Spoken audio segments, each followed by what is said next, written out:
É com muita alegria que a equipe do Brasil Paralelo inaugura o maior congresso online do país. Nos últimos 6 meses, a gente tem dedicado a nossa vida para esse projeto. E de fato a gente não tinha noção da proporção que isso ia tomar. São milhares e milhares de pessoas ao redor do Brasil e fora do Brasil que se inscreveram para esse congresso. Isso só nos mostra o quão importante é esse conteúdo na vida das pessoas. Se você chegou até aqui, talvez também já esteja cansado de ouvir apenas uma versão da história, de ficar à mercê das informações tendenciosas da mídia tradicional. O ponto é que não dá mais para continuar do jeito que a gente está. E é por isso que o Brasil Paralelo se propõe a trazer uma outra versão da história e com a qualidade que ela merece. Após muita dedicação, várias noites viradas, viagens exaustivas, colocamos dinheiro do nosso próprio bolso, assumimos o risco. Finalmente chegou o dia de você conferir o primeiro episódio dessa série de 5 capítulos. Os episódios estão fantásticos e você vai poder assistir gratuitamente logo em seguida. Acontece que esses episódios são só uma parte. Para montarmos esses capítulos, nós gravamos mais de 120 horas de conteúdos exclusivos. São aulas, palestras, entrevistas com grandes especialistas abordando e aprofundando os temas mais relevantes da atualidade. Todo esse conteúdo tem mudado a nossa vida. Por isso montamos um pacote premium que te dará acesso a todo esse acervo de conteúdo de forma organizada. É um patrimônio histórico, um marco no pensamento brasileiro. E é dessa forma que vamos dar continuidade nesse projeto de ser uma mídia independente. Precisamos da sua ajuda e da sua vontade de mudar o Brasil para que em 2017 o Brasil Paralelo possa se tornar a primeira mídia independente no Brasil. Muito importante, essa oferta estará disponível somente para os primeiros 1000 compradores. Depois disso o preço será outro. E pode ter certeza que acaba rápido. Então se você quiser adquirir essas 120 horas de conteúdo exclusivo e ser um fundador da nova mídia independente no Brasil, compre agora o pacote Premium. Fique agora com o primeiro capítulo do Congresso Brasil Paralelo e até breve.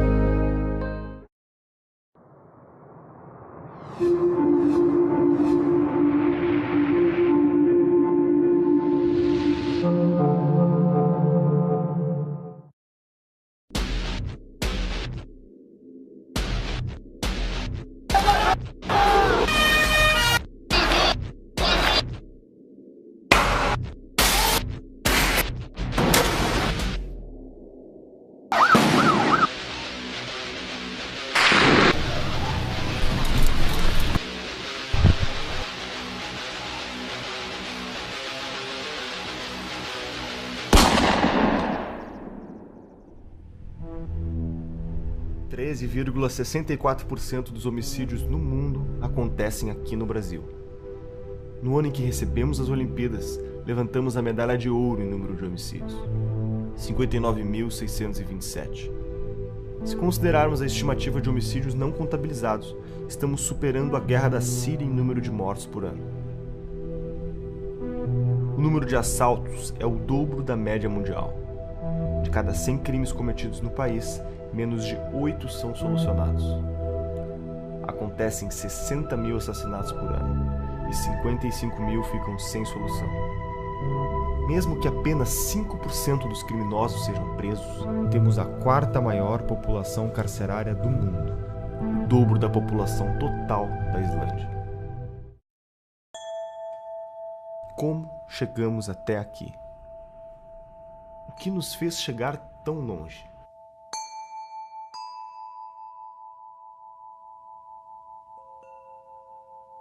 Será que as coisas precisam ficar mais graves? Será que o problema ainda não chegou na sua casa? O que estamos fazendo de errado?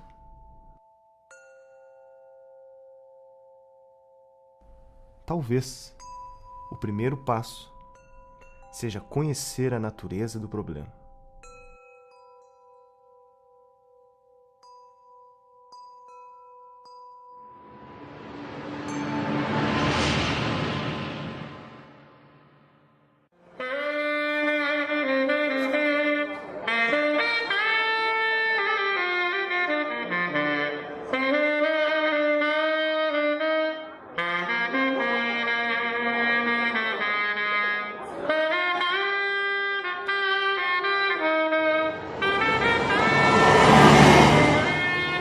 E nós pagamos um alto preço pela nossa missão.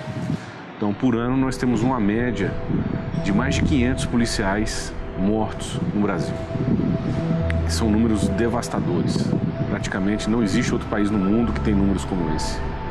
Para cada policial morto, nós usamos aquele estudo da Primeira Guerra Mundial, que para cada militar morto você tem 3 feridos graves sequelados.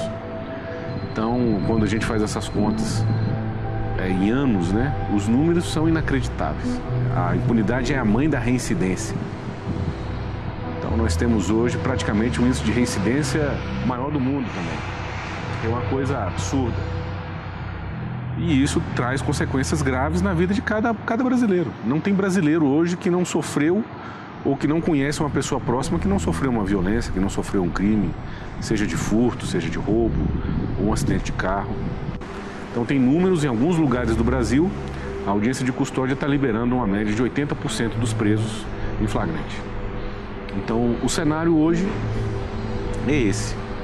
E na medida que o criminoso, nós temos casos, está até na internet, de bandidos que foram presos, bandido que foi preso 27 vezes pela Polícia Militar. E o que acontece? Quando você prende um criminoso e ele não cumpre a pena, e ele tem essa sensação de impunidade, imediatamente ele vai partir para a reincidência do crime, só que tem um fator complicante nisso. Ele vai ficando, cada vez que ele é solto, mais violento e mais audaz. Em 2015, a arrecadação de impostos no Brasil foi de 1.982 bilhões de reais. Para onde foi esse dinheiro? 53,9% da arrecadação do Brasil vem das pessoas mais pobres, das pessoas que ganham até 2 salários mínimos. Então, a maioria da arrecadação do Estado vem dos mais pobres. E depois, para quem vai esse dinheiro, basta ver Bolsa BNDES e outras distorções de tipo, que somados dão mais dinheiro que é saúde, educação, etc, etc. Então, na verdade, os ricos estão sendo financiados pelos pobres. Então você tem saneamento, transporte, educação, saúde, segurança, tudo que for público nisso, você está dentro disso, você está ferrado. Entendeu? Então você tem uma estrutura de um Estado que arrecada brutalmente e não devolve nada, ou seja, quem quiser ter disso tem que comprar de novo. Você tem que comprar a segurança da sua rua, você tem que comprar o transporte privado, a saúde privada, porque você não tem outra alternativa. O Estado não lhe dá nenhum refresco e quem não pode comprar vai ficar morando ali na África para todo sempre. Então você sempre precisa de escravos para sustentar essa casta que sempre existiu. A dinâmica política, a dinâmica de ideias e essa lógica de arrecadatória do governo, a lógica de defender interesses organizados na sociedade, essa lógica, que é um pouco reflexo da democracia de voto que a gente tem no Brasil, essa lógica massacra o pequeno. Como o governo brasileiro chegou ao ponto de ter a maior carga tributária do mundo, contando os impostos diretos e indiretos? É simples de explicar.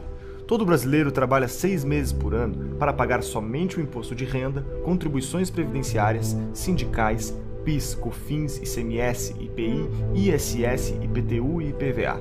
E isso é só uma parte, porque tudo que você consome tem um preço maior do que deveria.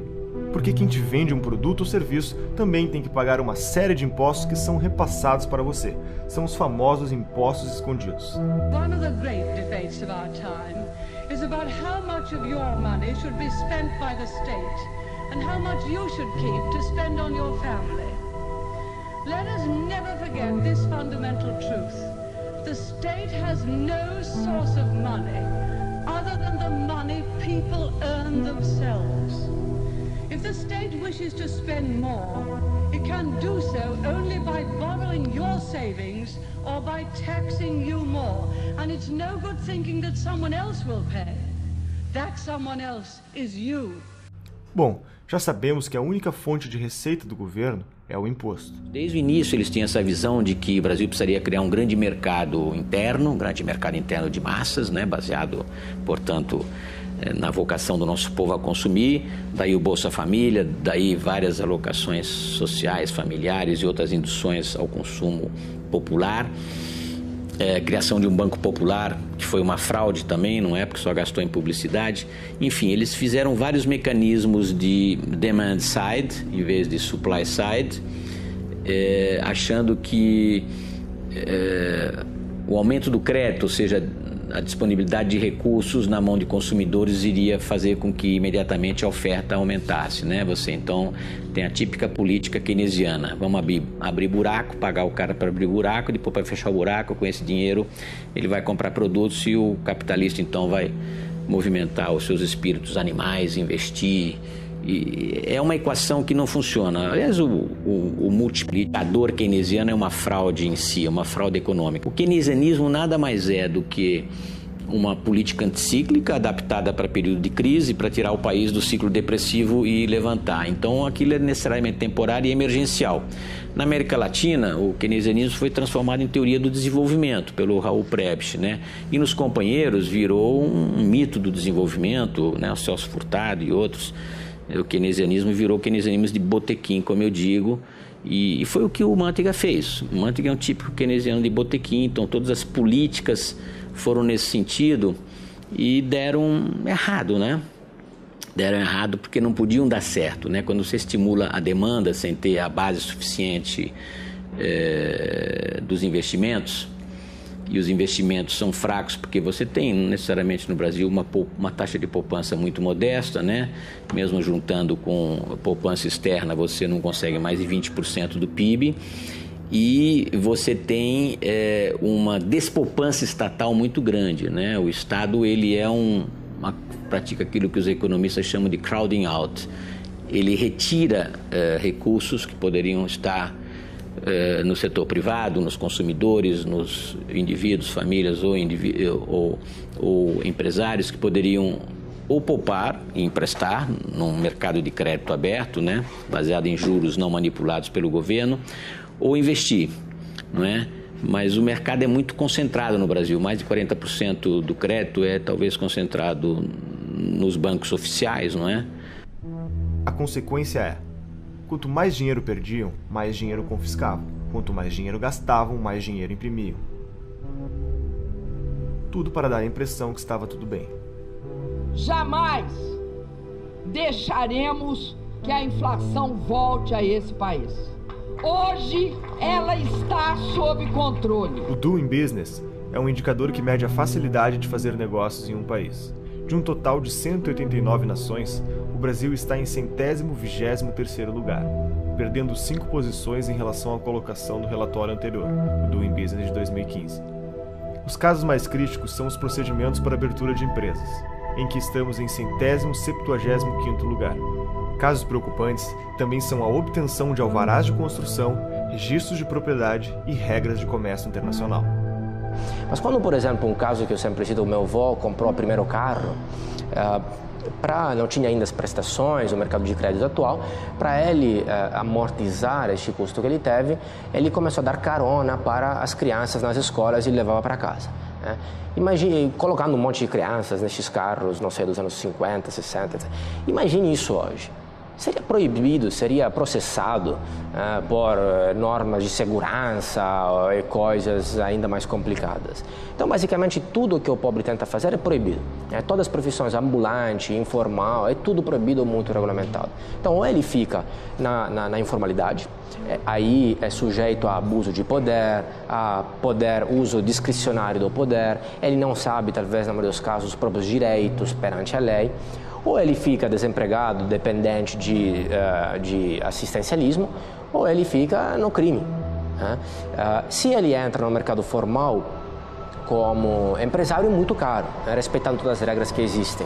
O governo não devia entrar no campo da produção e do risco do empreendimento. O governo deveria, na realidade, criar as condições para que os empreendedores tenham sucesso. Porque o governo brasileiro, em particular, porque por essa nossa cultura, sei lá de onde nós trouxemos essa cultura de que o governo vai promover o desenvolvimento, isso não existe, né?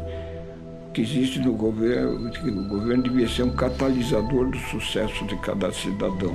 e não simplesmente tentar fazer ele próprio, porque ele próprio se amarrou numa quantidade de leis superadas, antigas, complicadas, e não dá mais para gerenciar empresas, vamos dizer, estatais. No Brasil já não dá mais. As empresas que nós temos hoje ainda estatais, nós vemos que estão se debatendo com problemas que não deveriam existir, e mais num regime de fiscalização do que de produção.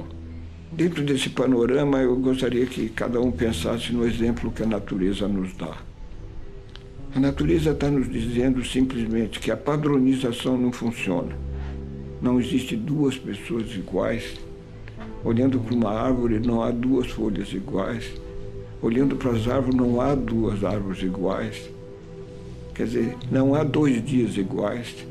Essa ideia de padronizar através da legislação, como o governo procura fazer, que todos tenham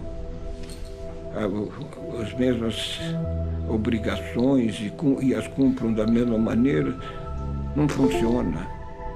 Mesmo quando o governo decidiu nos numerar, ele nos numera diferentemente um do outro. Portanto, as diferenças estão aí. Você não tem um livre mercado no Brasil. Nós não temos. A verdade é isso. Se você não tem livre mercado, se você não tem a livre iniciativa, se os seus meios de produção eles são, de certa maneira, limitados pelo Estado, ou seja, não é 100% privado, você não tem capitalismo. Capitalismo não é lucro. Lucro é o resultado de capitalismo. Esse é que é o ponto. Você pegar esses índices econômicos mundiais de liberdades econômicas, né, do Fraser Institute ou da Heritage Foundation, né, Economic Freedom of the World, o Brasil está lá para o final de países parcialmente não livres, né? Você tem os países absolutamente livres, aqueles suspeitos de sempre, Hong Kong, Estados Unidos, Escandinávia, e tem os países menos livres e tem uma terceira categoria de parcialmente não livres e os não livres, a China, Vietnã, Venezuela, até o Brasil está num lugar muito ruim para a nossa autoestima nacional. Nós somos não somos uma autocracia como a China, mas economicamente nós somos menos livres que a China. A China tem muito mais liberdade no seu ambiente de negócios do que o Brasil. E eu sei disso porque eu morei lá. O índice que mede a liberdade econômica da Heritage Foundation nos coloca em 122º lugar no ranking mundial de liberdade econômica, de 186 países analisados. O ponto é, nós perdemos a liberdade. A liberdade de construir o novo. A liberdade que nos permite mudar o nosso rumo. A liberdade de escolher para onde o nosso dinheiro deve ir.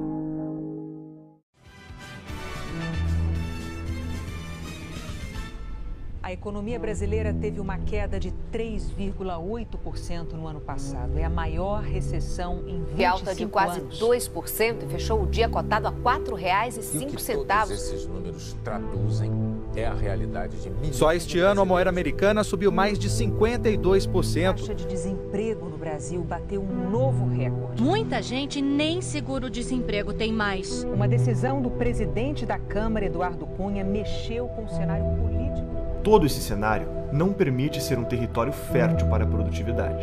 De acordo com a pesquisa da The Conference Board, precisamos de 4 brasileiros para equivaler à produtividade de 1 americano. Ou seja, demoramos 4 vezes mais para concluir um trabalho. Por que tanta ineficiência? Além de demorarmos 4 vezes mais para realizarmos a nossa produção, encontramos barreiras quase que intransponíveis na hora de fabricar nossa tecnologia. Além da baixa liberdade econômica e da mão de obra desqualificada, a ciência no Brasil é prejudicada pelo excesso de burocracia, pela alta carga tributária e pela baixa qualidade da base educacional.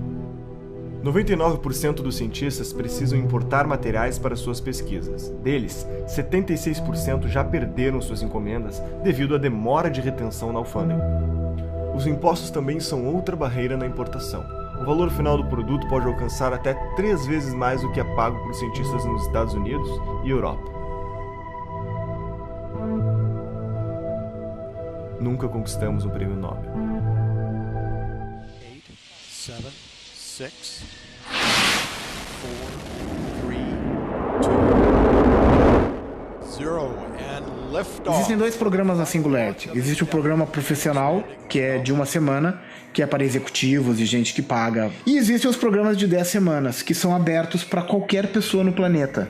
Então, em 10 semanas você vai lá, não conhece ninguém, você chega lá e aí você tem que criar um negócio. A Made in Space foi criado em 10 semanas num desses que eles chamam de ESP, tá? Nesse programa.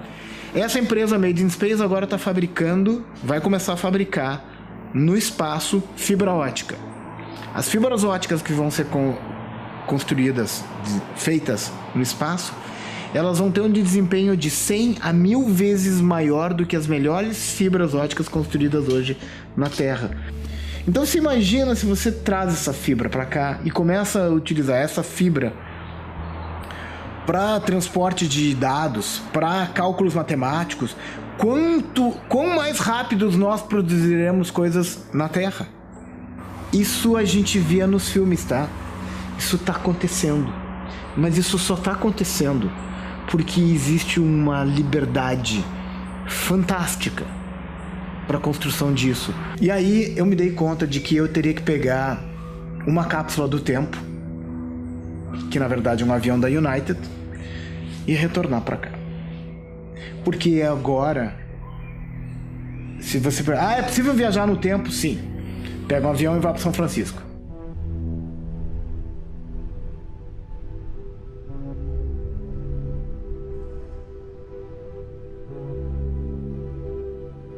Estamos fazendo tudo errado em educação. Em economia dá para consertar em 2, 3 anos. Educação, se você fizer as coisas certas, os resultados vão vir só daqui a 15 anos. O nosso país tem como slogan a pátria educadora. Nos relatórios do Estudo PISA, os alunos brasileiros ficam apenas no 58º lugar em matemática entre os 65 países e territórios analisados. Apenas 0,8% dos alunos brasileiros atingem os níveis 5 e 6 nas disciplinas, que exigem análises complexas.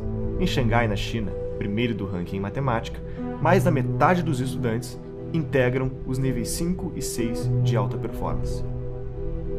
O mais intrigante é que o problema parece também não ser a falta de dinheiro. Primeiro, como ministro da Educação, sempre lutarei por mais recursos em favor da educação. Essa tem sido a minha tese. Agora, eu não posso desconhecer o fato real de que o orçamento, como proporção do PIB investido na área da educação, é um orçamento robusto, considerável, comparativamente ao que ocorre nos principais países do mundo. A gente investe mais de 6% do PIB, 6,6% do PIB, de acordo com os últimos dados, o que nos coloca entre os países de maior orçamento como proporção do PIB do mundo, levando em consideração o levantamento dos membros da OCDE, o que mostra claramente que a gente também tem uma dificuldade que diz respeito à qualidade do gasto, à forma que você investe. Então, muito foi feito aqui de forma dispersa, mais de 80, 90 programas e projetos, cada um sem que pudesse ter um diálogo entre si, uma interação entre si, colocando um grau de ineficiência muito forte e de desperdício de dinheiro público que salta aos olhos e que necessita realmente uma correção de rumo. Países como Suíça, Estados Unidos e Coreia do Sul investem proporcionalmente menos do que o Brasil e têm um retorno significativamente maior. Entretanto, há uma tese que afirma que o problema é a desigualdade de renda. Mas podemos ver o desempenho dos mais ricos versus os mais pobres e compará-los com outros países. Notamos que os alunos mais ricos do Brasil têm uma performance abaixo dos alunos considerados pobres de países desenvolvidos. A educação brasileira hoje está na UTI.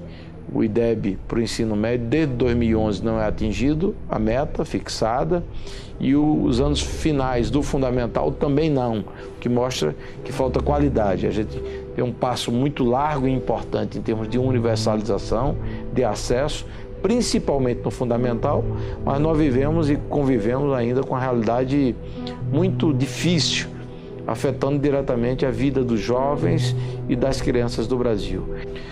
Isso é tão grave que agora, em 2015, o governo instituiu um novo procedimento de avaliação denominado ANA, a Avaliação Nacional de Alfabetização no país.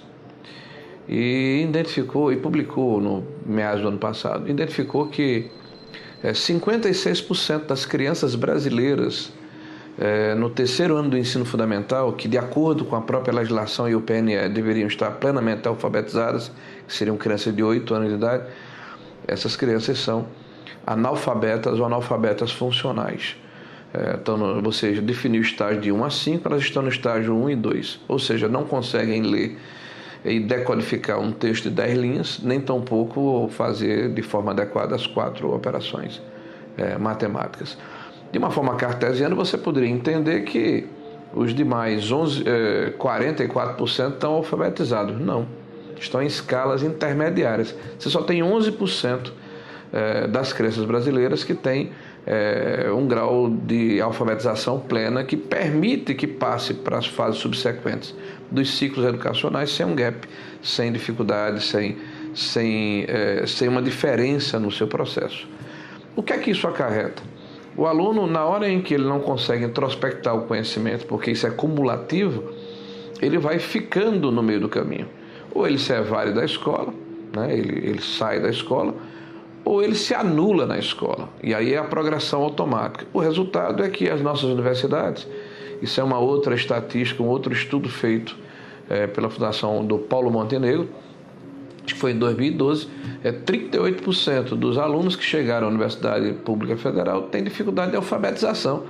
Não por acaso, várias universidades federais fazem um curso que eles chamam de parametrização, ou seja, vamos supor que você vai entrar num curso de engenharia ou de tecnologia da informação e você passa 6 meses antes de você ter conhecimento das matérias estudando matemática e português do ensino fundamental, para poder estar ombreado com o conhecimento que vai ser ofertado no ensino superior. É possível que tudo que contamos para você até aqui seja fruto da incompetência de um governo corrupto, deixando os serviços públicos se deteriorarem e as brechas para que tudo isso se agrave com o tempo.